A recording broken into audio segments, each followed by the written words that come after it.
The Albertson Parkway Interchange project in Broussard is now nearing completion. Now that's a relief for drivers, residents, and also business owners. But some businesses in the area say that the project has hurt their bottom lines, and they're not happy about some of the changes being made.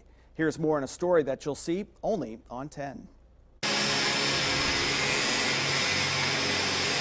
Mike's Marine has been on Main Street, LA 182 in Broussard for 13 years. General Manager Scott Babin says they've survived the ups and downs of Acadiana's economy.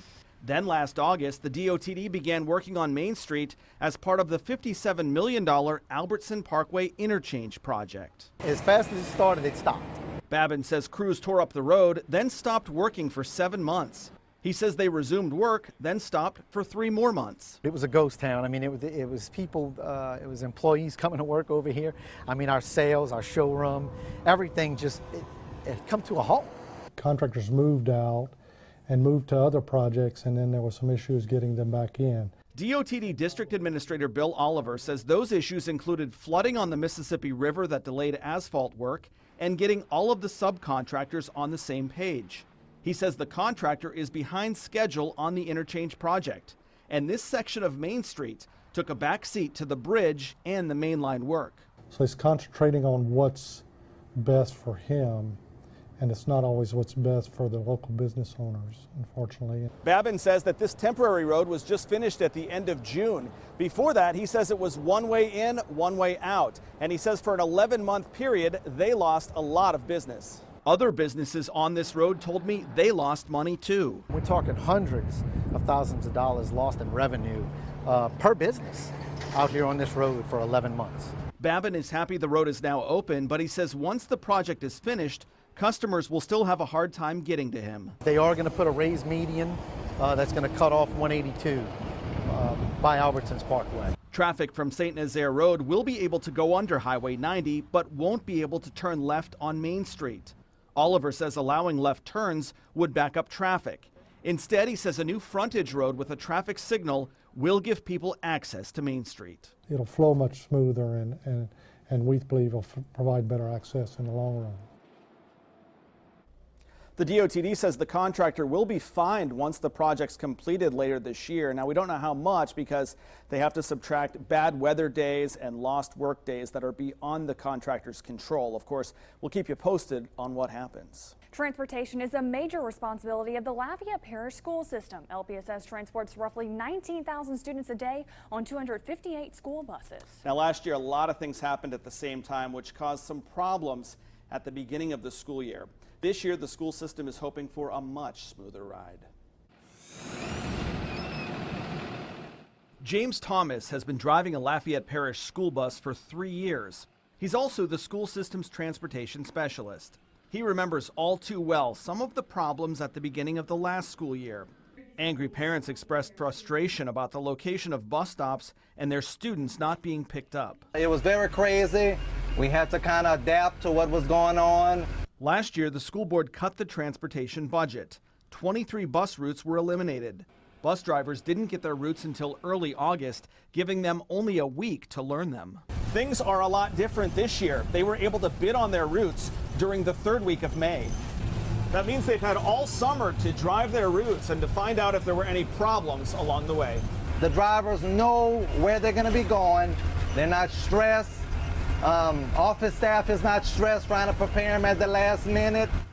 Losing bus routes wasn't the only problem last year. The school system also did its first major rezoning in about a decade, and it launched new bus routing software called Versatrans. So we took on a lot of challenges last year, and in hindsight, it might have been nicer to take 1 or 2 items and then slowly implement.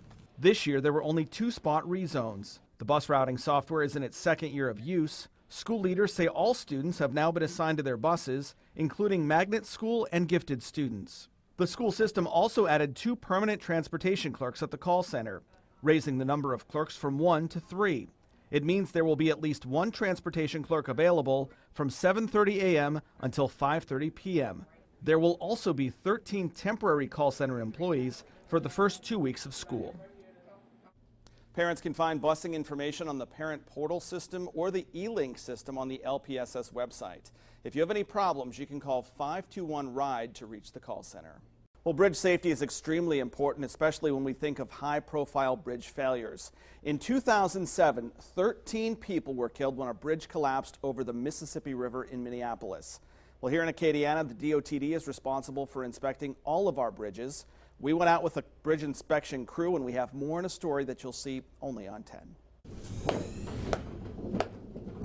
DOTD bridge inspectors were in Acadia Parish last week, inspecting 3 bridges on Perchville Road. The hammer is an important tool for the inspectors. The hammers are used to sound the timber members so that we can determine if there's internal defects.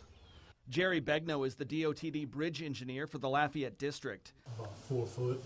He says crews do a complete safety inspection of the bridge foundation, substructure, deck, and rails.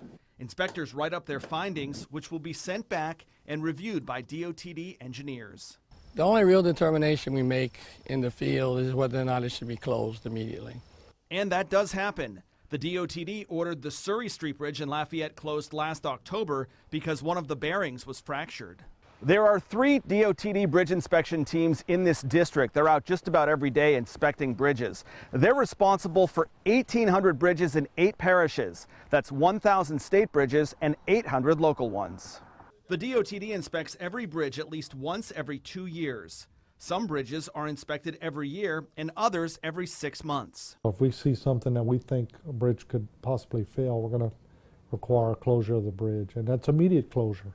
There's no notice on it. Once the DOTD completes the bridge inspection report, the findings are sent to the local government. Any defects or problems must be addressed in a timely manner. And it's important to note that local and parish governments also do their own bridge inspections. The DOTD inspections are done to make sure that nothing was missed and that the local inspections were done properly. Well, project managers say the $14.5 million Colley-Saloom E. Broussard roundabout project is about 35% complete. Crews began work in late October of 2017. Now, we went on site to give you a view of the work that you can't see from the road. It's a story you'll see only on 10. The new Colley-Saloom Road Bridge crosses the Isaac Vero Coulee, which has already been realigned and protected from erosion. LCG project manager Mark Laverne gave us an up-close look at the work. Once you get on site and stand next to some of these things, you see the true sense of scale of it, and the things that are being accomplished out here by the contractors is just pretty remarkable. Laverne says bad weather has caused severe delays. To try and make up some time, the contractor brought in another supervisor and additional work crew. The crews have done a lot of work on this new bridge. As you can see behind me, they've already put down 16 concrete girders. They have 16 more to put down. 8 of them will go here over the coulee. The final 8 will go over on this section here. After that, the bridge deck can be installed on top. The bridge is for the new section of Colley-Saloom, being constructed from the Grand Point Apartments to Q Road. The existing end of Colley-Saloom will be for right turns onto E. Broussard, and the traffic light will be removed. We're standing south of E. Broussard Road right now. This will be the relined section of Colley-Saloom Road. It'll tie back into Q Road. Crews have done drainage work and moved dirt to form the shape of the new road. The work south of E. Broussard and the bridge work is being done at the same time. The roundabout at Colley-Saloom and E. Broussard will be built last. This is the largest construction project I've been involved in. It's a source of personal pride to be involved in something like this. The magnitude of this project is essentially comparable to the Camellia crossing of the Vermilion River. The second phase of this project is to widen Colley-Saloom to 5 lanes, from Ambassador Caffrey Parkway to the Grand Point Apartments. LCG Public Works Director Mark Dubrock says 20,000 vehicles a day use that part of Colley-Saloom. It really is, to some degree, the only corridor between Vero and Johnson Street to get traffic from the Milton area and point south.